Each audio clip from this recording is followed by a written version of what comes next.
what we're doing is lots of stuff. Lots of stuff and things to go in here.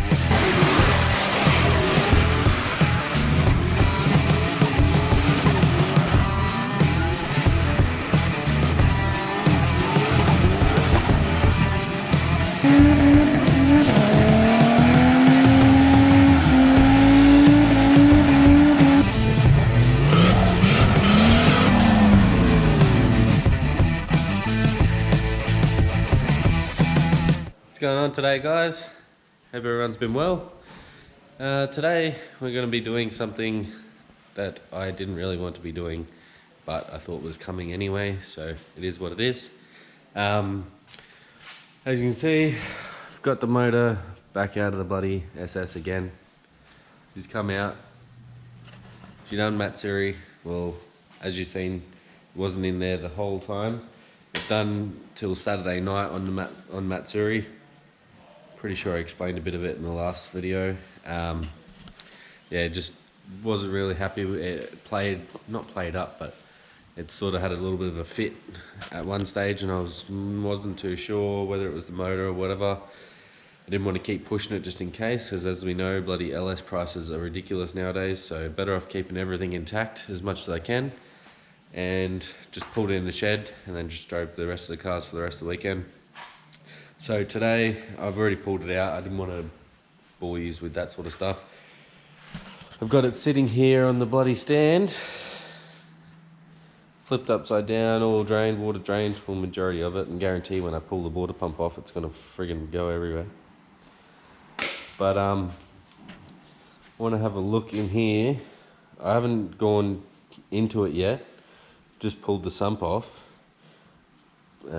seeing what I can see, but I feel like number 2 looks like, considering number 1 is fine, number 2 may look like it has a bit of heat in it.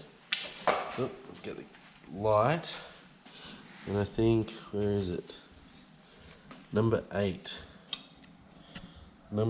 looks a bit funny, so I'm not too sure on that. So I want to pull it out, pull the crank out, check all the bearings over, trying to get this bloody torch back up, and see what we can see in there. I do know stuff's not right, because there's some nasties in the sump. She's not pretty. So as you can see, there's definitely some metallic-y stuff going on in there. I think it's just bearing shells. Not shells, but bearing material. So, unfortunately, we're going to strip it down. This motor was put together a fair few years ago, so it's done me well. It's near stock motor with it's had up to 15 pounds running through its ass for 3 years, but the majority of it was at about 10 to 11. But at one stage there I decided to turn it up a little bit more. It was fun, but I didn't think it was very good for it. Turned it back down, but obviously over time she's just had its day, I guess. So it's time for a birthday for the motor. Pull it apart, see what's salvageable in there. Still ran and drove. Honestly couldn't hear it when I drove it in here and started it up again. So I don't think it's too major, but worst case scenario, might have to get the crank linished and put some oversized bearings in it.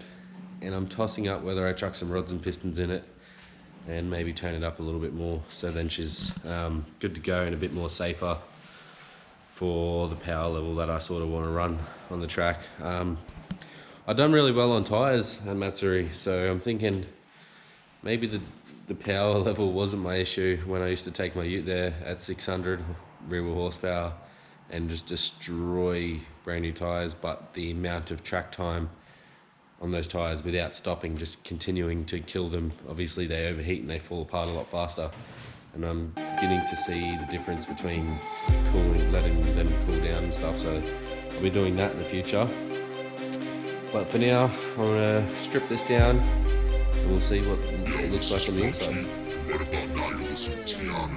Keep this shit fucking wild.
This is Frumsky, and right about now you're listening to teardown. Keep this shit fucking wild. Alright, so we've gotten down to the main caps are all undone. Go up and down so I don't get so dirty. All done loose. That didn't take long to get this far. Pull them off and have a look. So, there's definitely material in them. Not sure if you can see it. So they're not spun or anything. Well, that one's not. But it's the same. They've definitely had material go through them. So somewhere, someone has let the team down.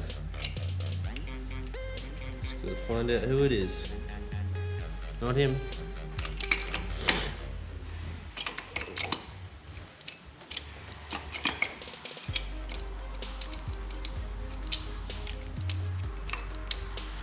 Come on, buddy. Not him. Actually getting better the further we go back.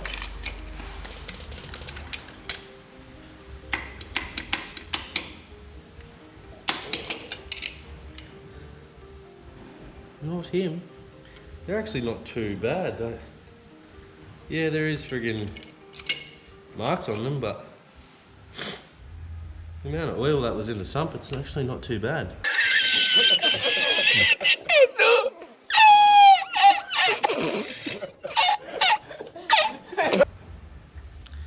So I guess I'll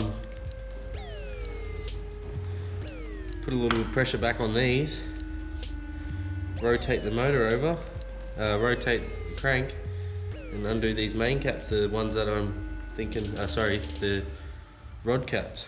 See what's going on there. I want to do number 2, number 8 first, and we'll go from there.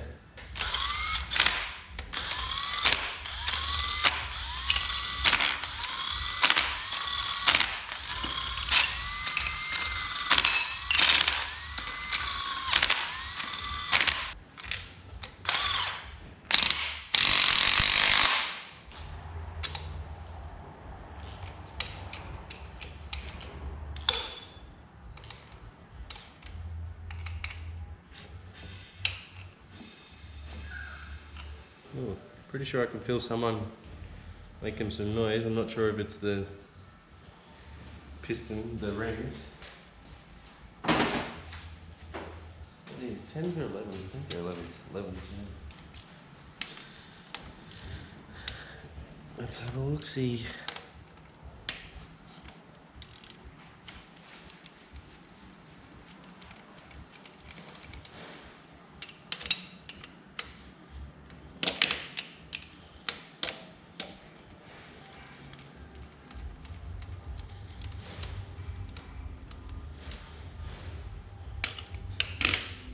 Dun, dun, dun. Oh wow. It doesn't look good.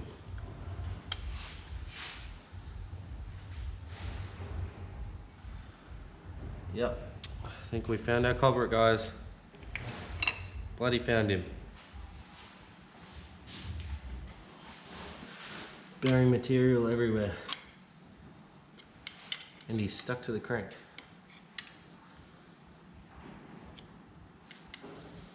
Try and be gentle.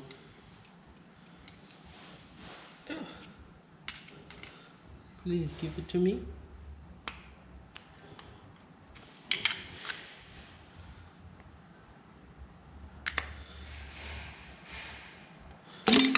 Oh, here's the rod. There he is. That's the one. Ah, spewing. Crank's been freaking damaged. Ah, well, what do you do, eh? Not bloody happy. Look. See how good it is? Oh, that's crap.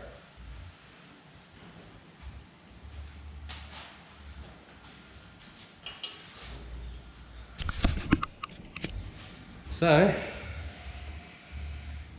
looks like she's gonna need some work. Crank's gonna need a linish at the minimum, but that's not the only bad one, so gonna have to pull number 8 off too, because I reckon he's suspect. We're gonna have to pull all of them off really. So which means heads have got to come off, complete disassembly,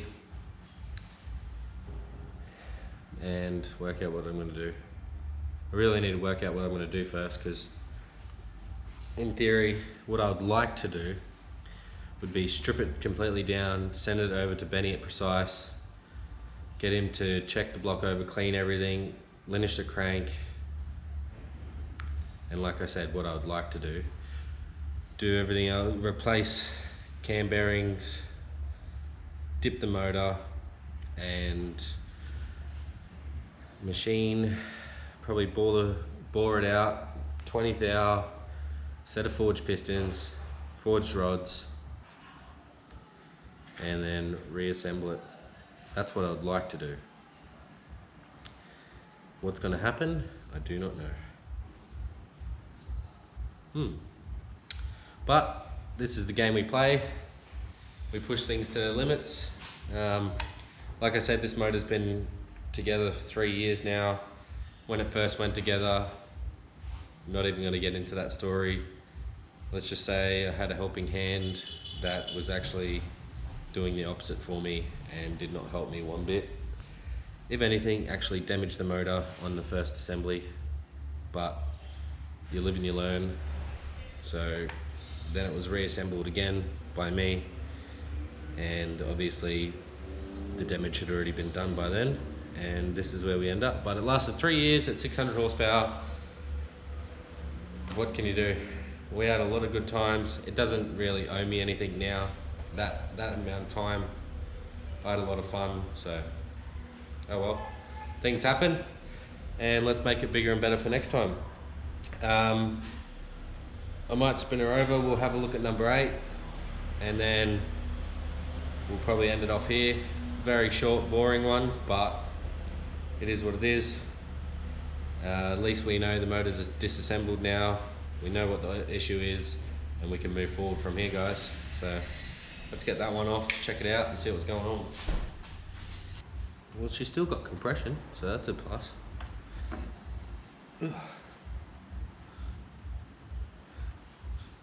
Got lots of compression.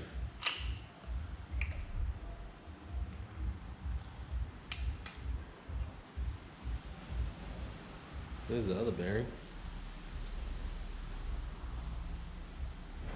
Definitely wasn't happy.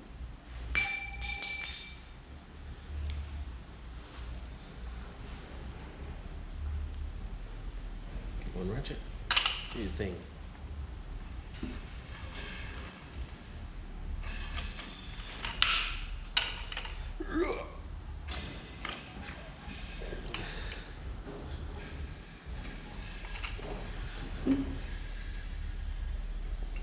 Alright, there we go. Let's check him out, eh?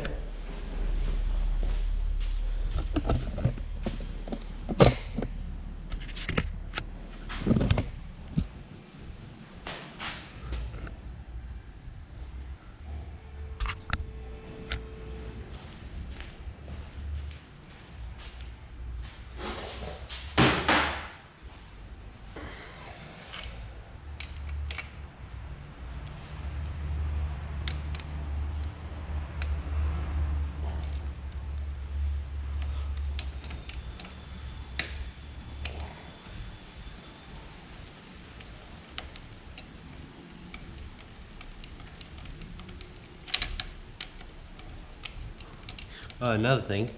I hope Benny at Precise is watching this, because at least then he knows that he's got work coming. You got some work to do, Benny. Yeah, see, number 8's not happy either.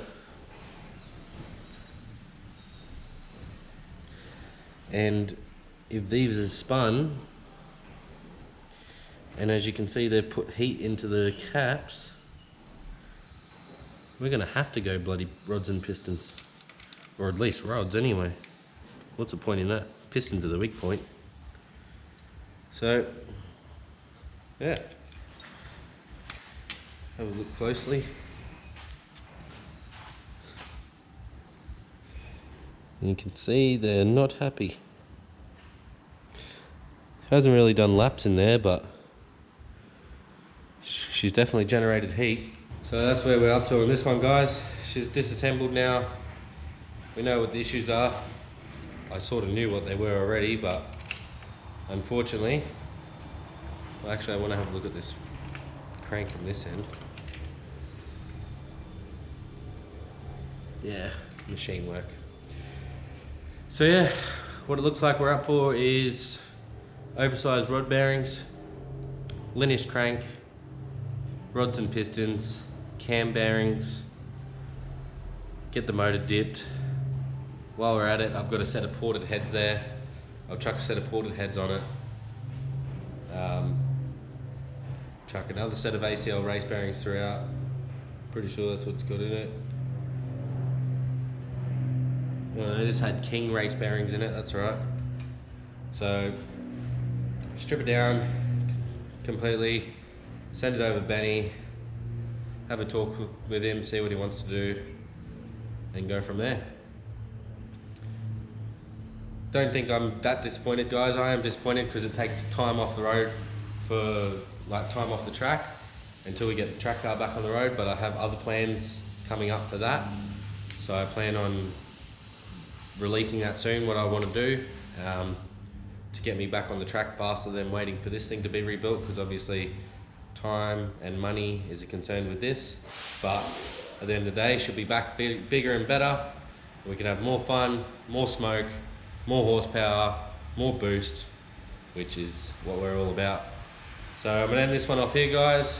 Hope you enjoyed either the disassembly of an LS1 if you've never seen it before, inside the motor, and to finally figure out what went wrong with this here puppy. But yeah, thanks for watching, guys. Catch you in the next one, and don't forget to like and subscribe, and stay safe. Peace.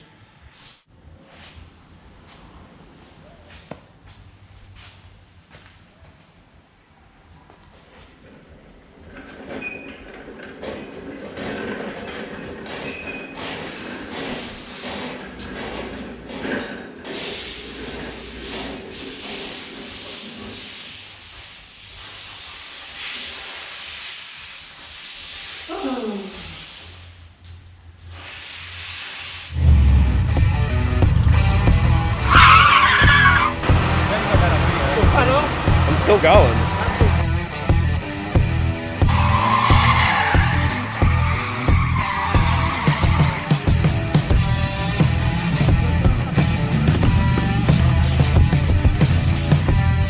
Hard bit coming off makes for a sad bit,